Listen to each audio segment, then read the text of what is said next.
अहो, असे ट्विट केल्यानंतर राजकारण चालत नसतं. संजय राऊत, आम्ही कमीत कमी बकऱ्याच्या भूमिकेत आहेत. तुम्ही मांजराच्या भूमिकेत सुद्धा नाही. तुम्हाला विचारतोय कोण? बिळात लपणारे तुम्ही उंदरं आहात आणि त्या उंदराच्या भूमिकेतच तुम्हाला आता राहावं लागणार आहे.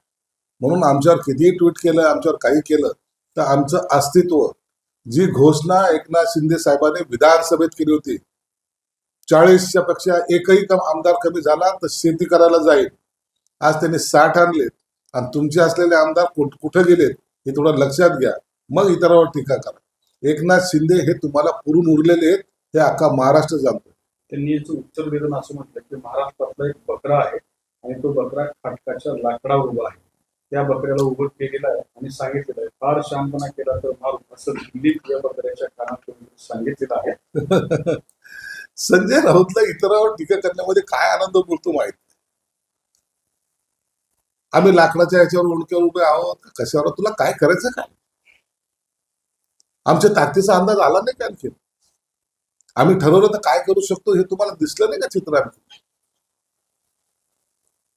एकच झटका, एकच चिमटा घेतला तर लाहीलाही झालेली तुमची.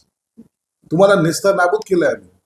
आणि तुमची अवस्था आज जी आहे ना, ती महाराष्ट्रातल्या कुणालाही सांगा, चला उभाट्यात प्रवेश घ्यायचा तर तो पळतो, पाय लावून पळतो, तो तुमच्याकडे यायला तयार नाही. आणि एक तुम्हाला मी सांगतो की या काही दिवसामध्ये त्यांच्याकडचे जे काय आहेत ना मान्यवर,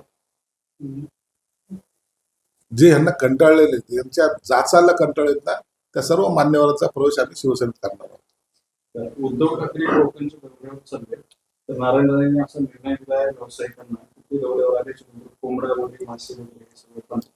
उद्धव ठाकरेंच्या दौऱ्याचं एवढं काय तुम्हाला अप्रूप वाटतंय?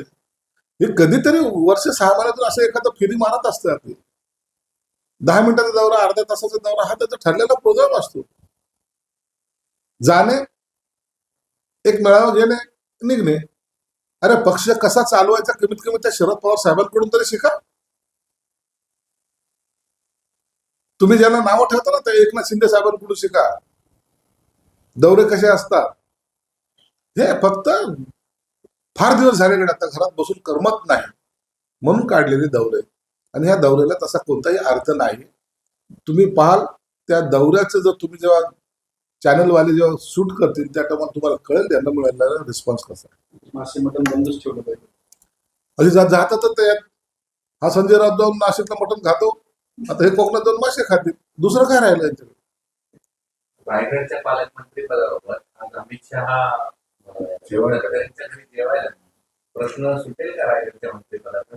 आणि तुमची काय अपेक्षा आहे? अमित शहा रायगडला जाऊन तटकरच्या घरी जेवत असेल तर त्यात काही गैर नाहीये, परंतु रायगडच्या पालकमंत्र्याचा तिढा हा सुटेल आणि रायगडचा पालकमंत्री हा शिवसेनेचा.